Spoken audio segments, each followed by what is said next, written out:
Tel Aviv, a Friday afternoon in May.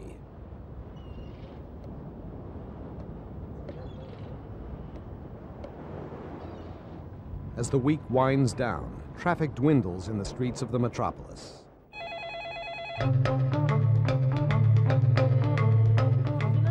But in a secluded downtown office, the pace remains frantic. Only a handful of Israelis know of this room's existence or its purpose. It is the eve of Shabbat, the Jewish Sabbath.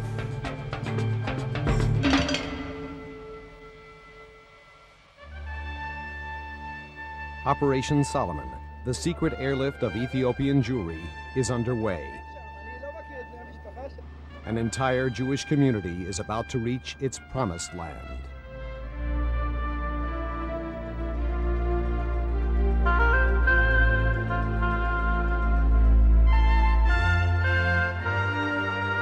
The Jewish world will celebrate their homecoming, yet the origins of Beta Yisrael, these black Jews from Africa, will remain a mystery.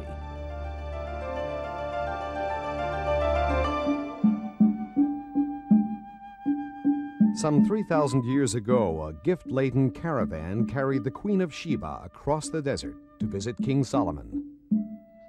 Did the Ethiopian Jews descend from their son and his followers? Or from one of the 10 tribes of Israel, perhaps the tribe of Dan? Did they stem from Ethiopian Christians who adopted Judaism? From Yemenite Jews brought to Ethiopia as prisoners of war? Or from Jews exiled from Jerusalem after the destruction of the first temple in 587 BCE. No one is certain how Beta Yisrael came to inhabit northeastern Africa. When Solomon's temple in Jerusalem was destroyed, the Jews were exiled, dispersed in all directions. We never forgot what was written in the Torah. We kept on praying to return. We have no written history, but our forefathers say we came to Ethiopia through Egypt and the Sudan to the Gandhar region. We were born a Jew and we will be forever Jew. And so today I am not trying to find where is my origin. The point is we came to Ethiopia and our forefathers fought to remain Jewish, and they passed down their tradition to us.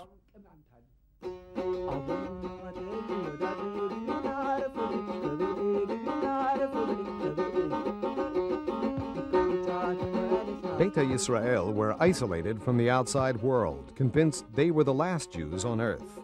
While the Jews of medieval Europe were persecuted and herded into ghettos, Beta Yisrael enjoyed independence with their own rulers and army.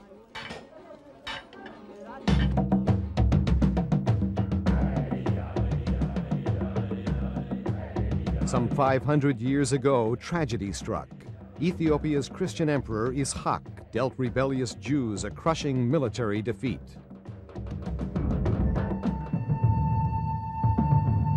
He demanded they convert to Christianity or lose the right to own land. Ultimately, most Jews were forced off their land. They were forced into new professions. They became pottery makers, weavers, blacksmiths, resented yet necessary.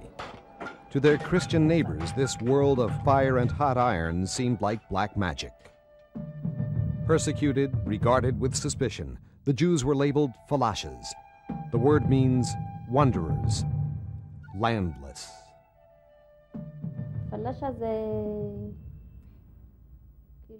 don't like to be called falasha. It means you're a foreigner. Go away from here. When they called me falasha, I was very hurt. Falasha is an obscenity. They had no respect for us. As it had for Jews elsewhere, adversity hardened their will. Religious leaders established strict rules of conduct to insulate the Jews from their Christian neighbors. Our forefathers erected a barrier. It was forbidden to enter the house of a Christian. to eat with a Christian, to drink the water of a Christian. Because of this, we survived.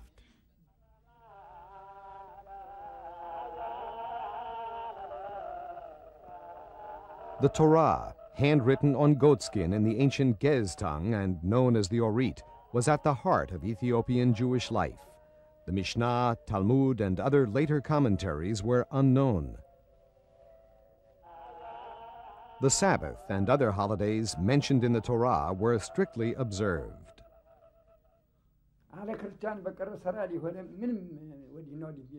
On Friday, we bathed.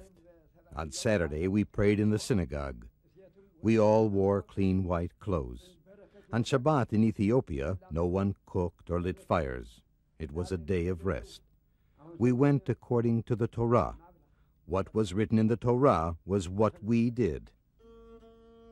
For that reason, the Passover Seder and holidays like Lag BaOmer, Hanukkah, and Purim that came into being after the destruction of the Second Temple were foreign.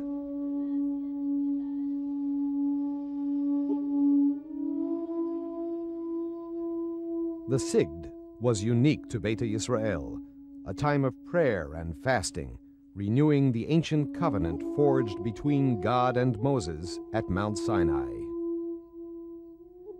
On this day, the Jews of Ethiopia dared to dream of Jerusalem, of returning to their holy city. My grandfather would gather all the children and tell them about the land of Israel, about the Jews. I understood I was a part of the people of Israel. There was a bird. She was a very beautiful bird, and we thought that she came from Jerusalem. So we dreamed a lot to come to Jerusalem, and we were imagined that Jerusalem is a golden area. Even the building is golden, the road is golden, everything is golden. It would take more than 1,000 years of unwavering belief before the dream came true. The Jewish world knew almost nothing of Beta Yisrael. Over the centuries, scattered reports told of Jewish tribes living beyond the mythical Sambatyon River, of a remote African land inhabited by the 10 lost tribes of Israel. Around 1775, Scottish explorer James Bruce reported the existence of Jews in Ethiopia. In the mid-19th century, French researcher Antoine Dabadie reported meeting Torah-observant black Jews.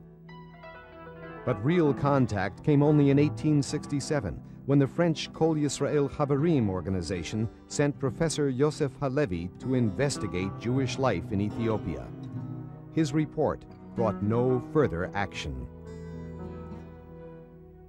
During the late 19th century, half of Ethiopia's Jewish communities succumbed to drought, war, disease, and famine.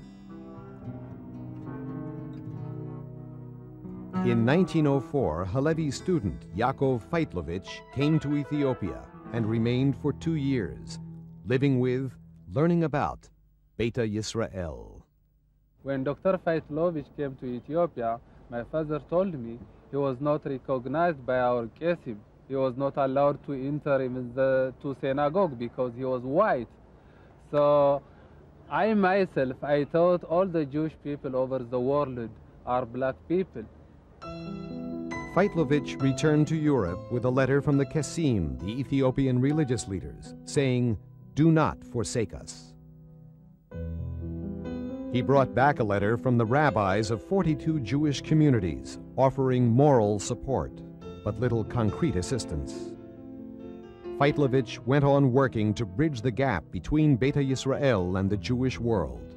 Books and teachers, kippot, skullcaps, and prayer shawls, the Talmud and the Mishnah, the holidays and customs of mainstream Judaism began appearing in Ethiopia.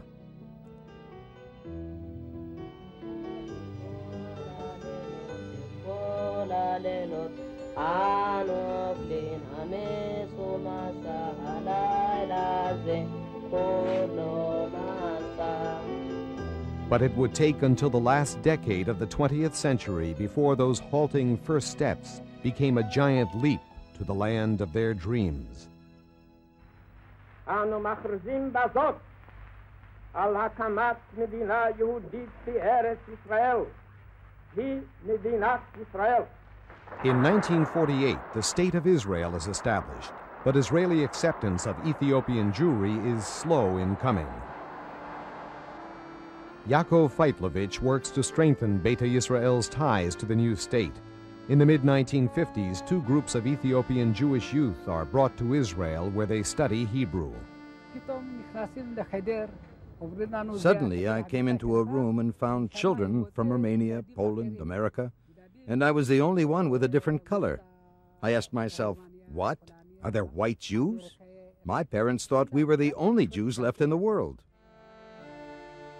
But after seeing their promised land, they are asked to return home to teach a new generation of Ethiopian Jews.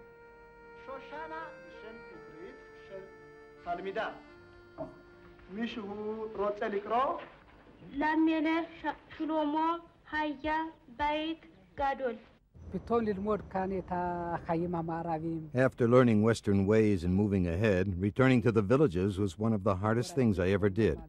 Everything had remained the same. Nothing had changed.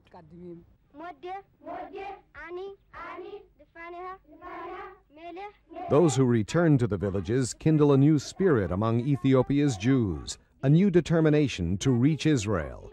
But Israeli policy regarding Beta Yisrael remains undefined, and Ethiopia's ruler Haile Selassie is less than enthusiastic about letting the Jews leave.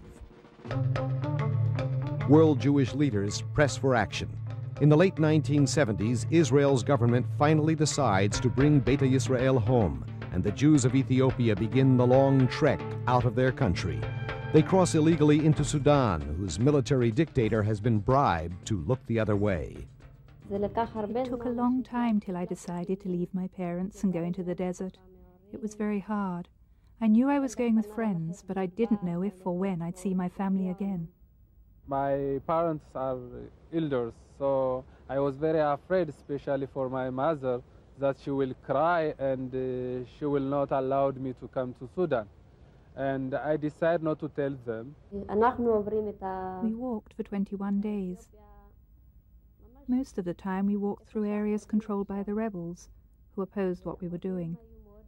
It was terribly dangerous. I traveled on foot about 30 days, day and night. It was very difficult, especially thirst, hunger, and I suffered a lot. I was sometimes decide to suicide, just to kill myself, but it's not easy to kill myself. Of more than 7,000 Ethiopian Jews who set out for Israel, more than 2,500 die along the way. Of those who reach the overcrowded transit camps in Sudan, most leave behind brothers or sisters, children or parents, husbands or wives. In 1984, Israel's government launches an emergency airlift from Sudan codenamed Operation Moses. But less than a year later, news of the secret exodus reaches the press and Sudan closes its border. Some 25,000 Jews remain trapped in Ethiopia. Entire families are ripped apart. For the next 6 years, I felt completely alone, even though I had some relatives here. It was very hard. I didn't know when I'd see them again. I wasn't home when she left. I was at the market. I didn't even get the chance to tell her goodbye.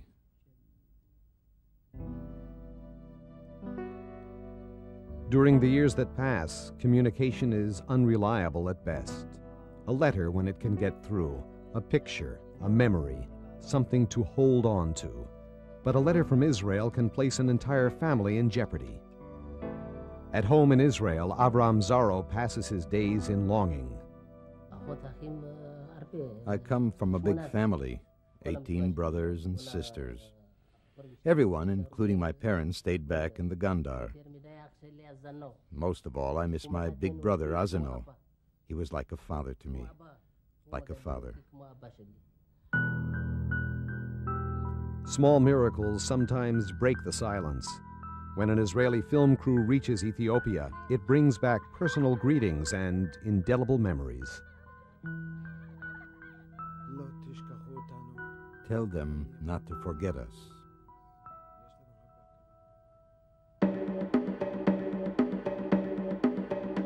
Dramatic change comes in November 1989. After a 15-year break, the government of Ethiopian President Mengistu Haile Mariam renews diplomatic ties with Jerusalem. An Israeli embassy opens in Addis Ababa. World Jewish organizations spread the word throughout the countryside and help Beta Yisrael reach the capital. The Jews are now convinced the journey of a lifetime is about to begin. But Ethiopia's communist rulers demand Israeli arms, and Israel refuses. Only a trickle of Jews are permitted to leave each month. For some 15,000 Jews now living in and around the Israeli embassy in Addis Ababa, the long wait begins. A synagogue is built. The Joint Distribution Committee provides health services. The Jewish Agency provides education in what becomes the largest Jewish school in the world.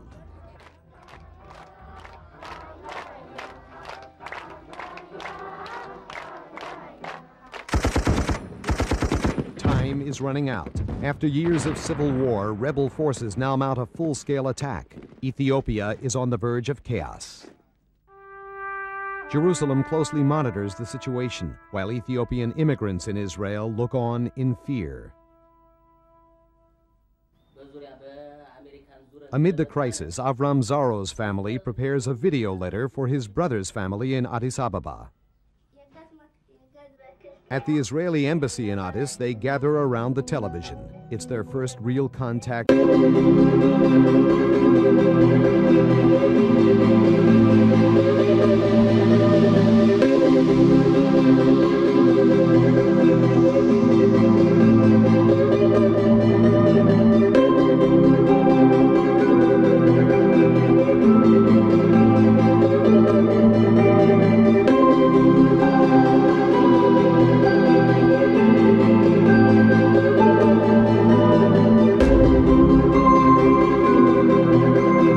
The dependents of foreign diplomats are evacuated. The Jews are trapped. But a flurry of behind-the-scenes diplomatic activity holds out hope for an escape route. At Jewish Agency headquarters in Tel Aviv, an emergency operation is planned to rescue the Jews of Ethiopia. It is codenamed Operation Solomon. On May 20th, 1991, Ethiopia's president flees his country. But remnants of the Mengistu government now demand a $30 million ransom to let the Jews go. Israel and the Jewish world come up with the money. In Addis and Jerusalem, the green light finally blinks on. On the morning of May 24th, Israeli Air Force planes take off for Ethiopia, carrying troops in civilian clothing. Operation Solomon is underway.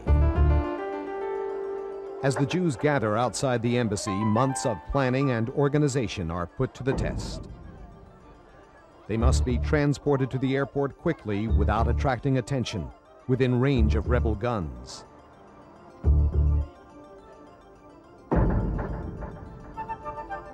Veteran immigrants, now Israeli soldiers, return to the land of their birth to safeguard the operation.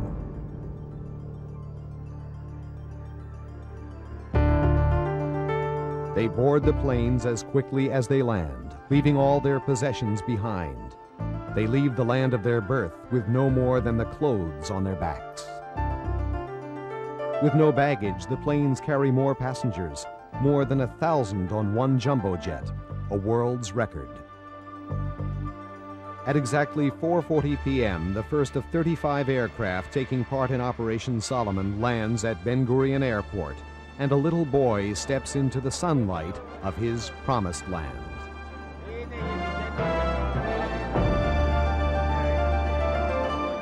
The still-secret airlift will carry more than 14,200 Jews to Israel, the largest number of immigrants ever in one day.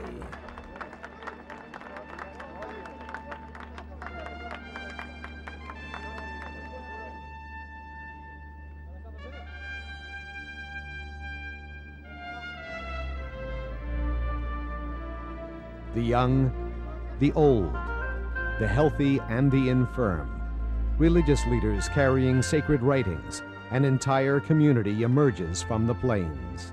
This is the last group of a Jewish community that waited for thousands of years for this moment of coming back to their country.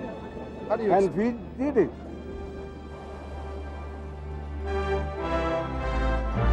Operation Solomon continues throughout the night. The travelers are roped in to make sure no one strays in the darkness.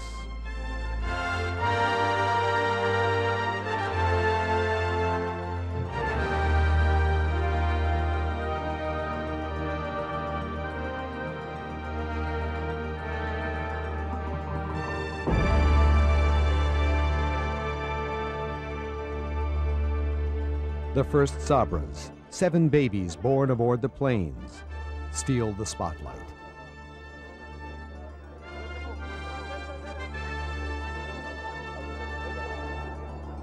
Natan Sharansky, once a prisoner of Zion in the Soviet Union, now an Israeli journalist, puts down his pen and helps out on one of the flights.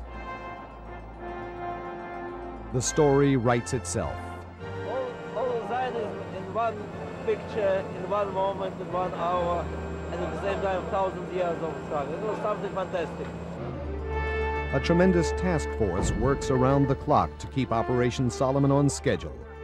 More than 1,000 Jewish agency volunteers, including many former immigrants, working and waiting for parents he hasn't seen in years. On the morning of May 25th, the story of the Exodus finally breaks. Jews and non-Jews around the world are swept up in a wave of emotion. There are people in trouble all over this world, and nobody really cares. And you come here for 16,000 ragtag black Jews, and it made me very proud to be a Jew today. It made me very proud to be a Jew. 36 hours and 41 round trips later, the last plane carries exhausted Jewish agency staffers back to Israel. They are the heroes of Operation Solomon. I thought that we will feel like heroes, but we just retired. The airlift is history, but the human drama continues. A desperate search begins for long-lost loved ones.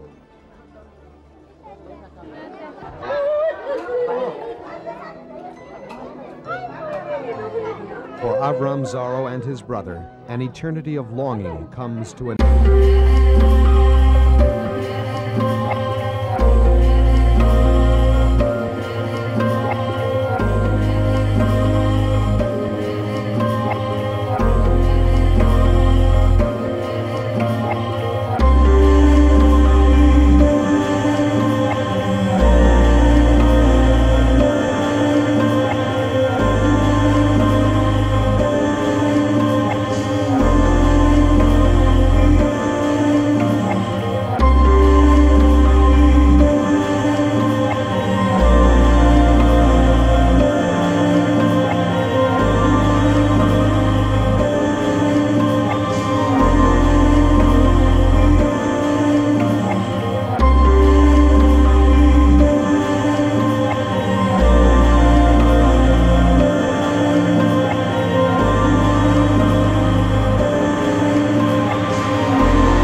Torah. We are Jews. God is one, not 2 or 3. Now we are in Israel. We are Jews. God is one. To be an Israeli is to touch a dream. That's what I always dreamed of. Now I'm in Israel, free. I know what Israel is. I'm an Israeli.